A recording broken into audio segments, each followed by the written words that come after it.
നമസ്കാരം, ജന്മഭൂമിയിലേക്ക് സ്വാഗതം. തവനൂരിൽ നിളാതീരത്ത് നടക്കുന്ന മഹാമാഘ മഹോത്സവത്തിൽ പങ്കെടുക്കാൻ കേന്ദ്രമന്ത്രി സുരേഷ് ഗോപി എത്തി. രാവിലെ 6 മണിയോടെ കേന്ദ്രമന്ത്രി മഹോത്സവ വേദിയിലെത്തി. 6:30 ആരംഭിച്ച ഗണപതി ഹോമത്തിൽ പൂർണ്ണ സമയവും പങ്കെടുത്തു. തിരുനാവായ മഹാമാഘ മഹോത്സവ വേദിയിൽ ഏകാദശ രുദ്രജപവും യജുർവേദ പാരായണവും നടന്നു.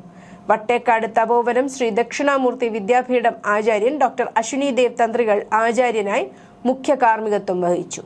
വ്യാഴാഴ്ച രാവിലെ മഹാമണ്ഡലേശ്വർ സ്വാമി ആനന്ദവനം ഭാരതി മഹാരാജ് കുണ്ടത്തിലേക്ക് അഗ്നി പകർന്നുകൊണ്ട് പാരായണത്തിന് പ്രാരംഭം ചെയ്തു.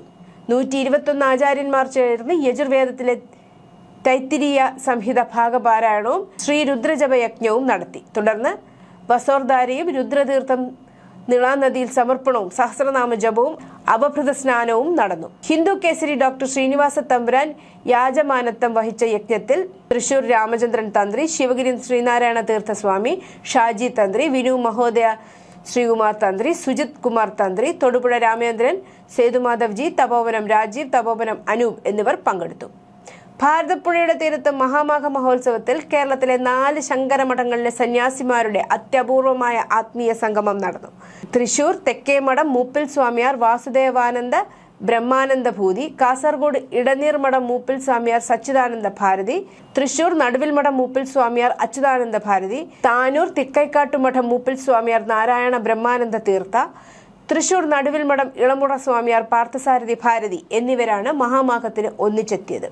മഹാമാഘ സഭ സഭാപതി മഹാമണ്ഡലേശ്വർ സ്വാമി ആനന്ദവനൻ ഭാരതിയും മറ്റ് സന്യാസി ശ്രേഷ്ഠരും സന്യാസിമാരെ പൂർണ്ണകുംഭം നൽകി സ്വീകരിച്ചു. ത്രിമൂർത്തി സംഗമസ്ഥാനത്തെ ആരതിഘട്ടിൽ പുണ്യസ്നാനം നടത്തിയ ശേഷം യജ്ഞശാലയിലെ സത്സംഗത്തിൽ അനുഗ്രഹ പ്രഭാഷണവും നടത്തി. സന്യാസിമാരെ സ്വീകരിക്കാനും അവരുടെ അനുഗ്രഹം തേടാനും ആയിരക്കണക്കിന് ഭക്തർ യജ്ഞശാലയിലെത്തി. അഭൂതപൂർവമായ ഭക്തപ്രവാഹത്തിന് സാക്ഷിയായി ഇന്നലെ മഹാമാഘത്തിന്റെ ആത്മീയ പ്രാധാന്യം അടയാളപ്പെടുത്തുന്ന നിമിഷങ്ങളായിരുന്നു ശങ്കരമഠത്തിലെ സന്യാസിമാരുടെ സാന്നിധ്യം. പരിസ്ഥിതി പ്രവർത്തകൻ പട്ടാമ്പി സ്വദേശി വനമിത്ര മോഹൻദാസ് കുംഭമേള തുടങ്ങിയ നാൾ മുതൽ പട്ടാമ്പിയിൽ നിന്ന് തിരുനാവായയിലെത്തി മേള നഗരിയിലെ ഓരോ മാലിന്യങ്ങളും ശേഖരിച്ച് നഗരി വൃത്തിയാക്കാൻ സഹായിക്കുന്നു. പരിസ്ഥിതിക്ക് പ്ലാസ്റ്റിക് ഏറെ ദോഷം ചെയ്യുന്നുണ്ടെന്നും പ്ലാസ്റ്റിക് ഉപയോഗം കഴിയുന്നത്ര കുറയ്ക്കണമെന്നുമുള്ള സന്ദേശം പട്ടാമ്പിയിലെ പരിസ്ഥിതി പ്രവർത്തകനായ ഇടിയത്ത് മോഹൻദാസ് എന്ന വനമിത്ര മോഹൻദാസ് നൽകാൻ തുടങ്ങിയിട്ട് വർഷങ്ങളായി. പ്രകൃതിസ്നേഹിയായ പരിസ്ഥിതി പ്രവർത്തകനാണ് ഇദ്ദേഹം.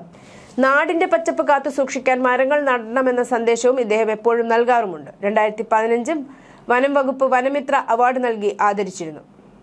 16 വർഷം മുമ്പ് പൊതുസ്ഥലങ്ങളിലെ ശുചീകരണവും മരം നടുന്നതുമായി ആരംഭിച്ച സേവന പ്രവർത്തനങ്ങൾ 67-ാം വയസ്സിലും തുടരുന്നു.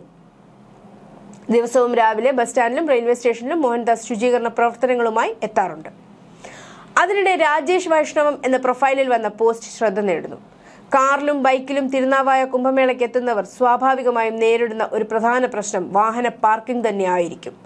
ക്ഷേത്ര പരിസരത്തുള്ള ഇതര മതസ്ഥരുടെ വീടുകൾ ഉൾപ്പെടെ ഒട്ടുമിക്ക വീടുകളുടെയും ഗേറ്റുകൾ വാഹന പാർക്കിങ്ങിനായി തുറന്നിട്ടിരിക്കുന്ന മഹാമനസ്കതയെപ്പറ്റി ഇക്കഴിഞ്ഞ ദിവസം ഫേസ്ബുക്കിൽ വായിച്ചതാണ്. തീവ്രവർഗീയത പറയുന്നവർ അന്നാട്ടുകാർ പാർക്കിംഗ് സൗകര്യം നൽകാൻ മത്സരിക്കുന്ന കാഴ്ചകൾ കണ്ണു തുറന്ന് കാണണം. ഞാൻ ഈ എഴുതിയത് വായിച്ചിട്ട് വണ്ടിയും തള്ളിക്കൊണ്ട് അങ്ങോട്ട് ചെന്നേക്കരുത് കേട്ടോ. പാർക്കിങ്ങിന് അവിടെ മതമില്ല, ജാതിയുമില്ല, പക്ഷെ മനുഷ്യത്വവും ഉണ്ടാകില്ല. അവിടെയുള്ളത് കച്ചവടം മാത്രമാണ്. കാശ് തൊട്ട് കാറും ബൈക്കും പാർക്ക് ചെയ്യാൻ ഗേറ്റ് തുറന്നിടുന്ന എല്ലാവർക്കും മഹാമനസ്കതയൊന്നുമില്ല. എന്തിനേയും ഏതിനേയും കമേഴ്ഷ്യലായി മുതലാക്കാൻ അറിയുന്നവരുടെ മറ്റൊരു കോളാണ് ഈ മാഘമഹോത്സവം. അതൊക്കെ മലപ്പുറത്തിന്റെ മതേതര മഹത്വമായി കൊട്ടിഘോഷിക്കരുത്.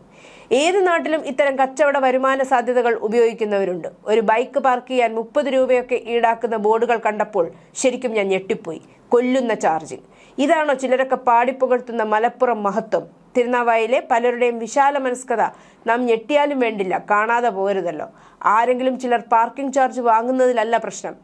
പാർക്കിങ്ങിനായി ഗേറ്റ് തുറന്നിടുന്ന മഹാമനസ്കത കൊട്ടിഘോഷിക്കുന്നതിലാണ് ഈ കുറിപ്പിന്റെ നിലനിൽപ്പ്, അതും അമിത ചാർജ് ഈടാക്കിക്കൊണ്ട്. സത്യത്തിൽ മാഘമഹോത്സവം തിരുനാവായക്കാർക്ക് ഒരു വരുമാന മാർഗമാണ് തുറന്നിട്ടിരിക്കുന്നത്. അതിന് ഭക്ഷണകാര്യത്തിലായാലും അത് തന്നെ. പ്രയാഗ്രാജിലെ കുംഭമേള കൊണ്ട് രക്ഷപ്പെട്ട എത്രയോ കുടുംബങ്ങളുടെ ജീവിതം നാം കേട്ടു. ആരെയും ദ്രോഹിക്കാൻ വേണ്ടി, ദ്രോഹിക്കാത്ത ആർക്കെങ്കിലും കുറച്ചു പേർക്കെങ്കിലും ജീവിതോപാധി നൽകുന്ന ഒരു തലം കൂടി ആത്മീയതയ്ക്കൊപ്പമുണ്ടെന്ന് ജനമോർക്കട്ടെ. News desk, Janmabhumi.